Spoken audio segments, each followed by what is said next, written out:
First, with the help of the alcohol wipe, we will clean the surface off. This will also help to degrease the surface. Once done, wipe off the excess alcohol with the help of a dry wipe.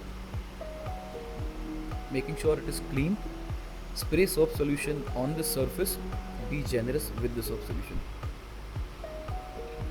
From the guard, peel the layer 1 off. And before peeling off the layer 2, spray soap solution on the fingertips. This is because when it touches the glue side of the guard, it won't damage the guard. Peel the layer 2 gently.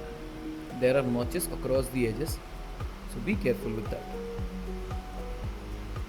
Once peeled, spray soap solution generously on the glue side of the guard as well.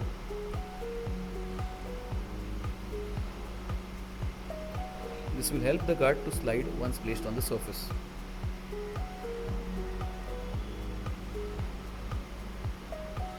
Now the Himalayan has a welding on the top part, so make sure that the guard does not overlap the welding, and the weld should be on the top and the guard should be on the bottom.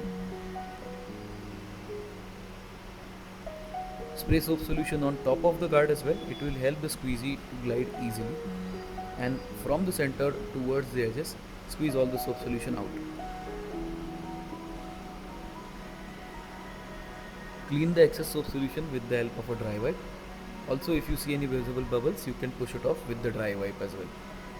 There are notches. These notches will help the guard to take the shape of the tank. And it is ready in no time, clean and clear.